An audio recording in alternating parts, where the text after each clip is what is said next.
You know that feeling. You sent the message, you saw it was read, no reply. Or you walked into a room and someone looked straight through you like you didn't exist.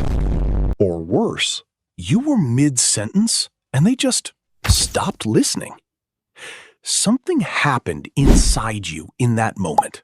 Something that felt disproportionately painful for what it actually was. Here's why, and the answer is going to genuinely surprise you. Your brain processes social rejection in the exact same region as physical pain. Not similar, not metaphorically close, identical. The dorsal anterior cingulate cortex, the part of your brain that fires when you burn your hand on a stove, fires with the same intensity when someone ignores you. Neuroscientist Naomi Eisenberger at UCLA proved this in 2003 using real brain imaging.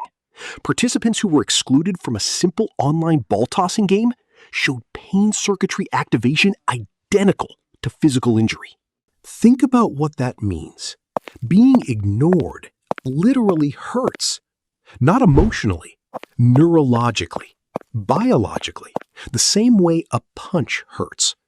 And you've been dismissing that pain your whole life, calling it oversensitivity. It wasn't. Your brain was telling you the truth. But here's where it gets deeper. Why would the brain even do this? Why would social exclusion and physical pain share the same wiring? Because for most of human history, being excluded from the group meant death. No tribe, no food, no protection, no survival. Your brain evolved to treat rejection as an emergency, as a threat to your actual physical existence. That ancient alarm system is still running inside you right now in 2024, firing the same red alert for an unanswered text that it once fired for genuine life-threatening exile. Your nervous system cannot tell the difference between being left on red and being left to die in the wilderness. That's not weakness. That's evolution running outdated software. Now here's the part nobody talks about. The silence is worse than the conflict.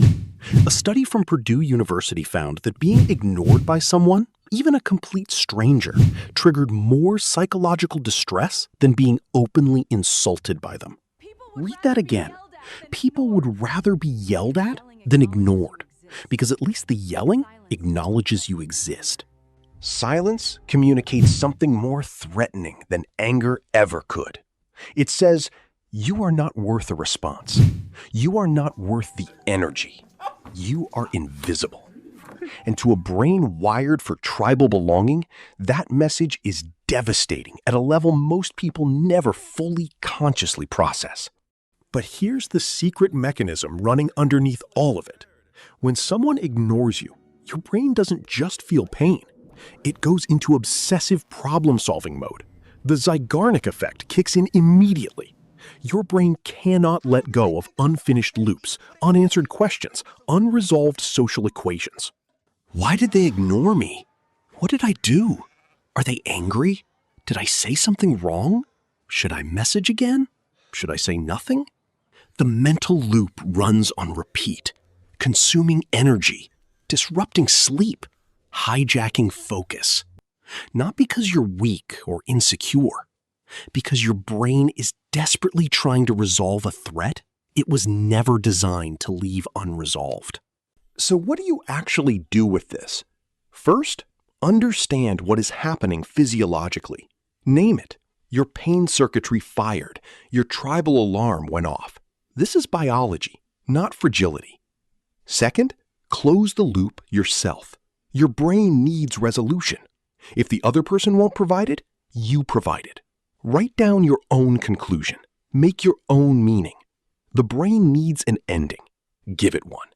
Third, and this is the most important one, the people who ignore you consistently are not people your nervous system should be calibrated around. Every time you allow someone's silence to become your emergency, you are handing your neurological baseline to someone who already demonstrated they won't handle it carefully. That is not a relationship dynamic. That is a nervous system held hostage. Being ignored is one of the most universally painful human experiences that almost nobody validates properly. Now you know why it hurts the way it does.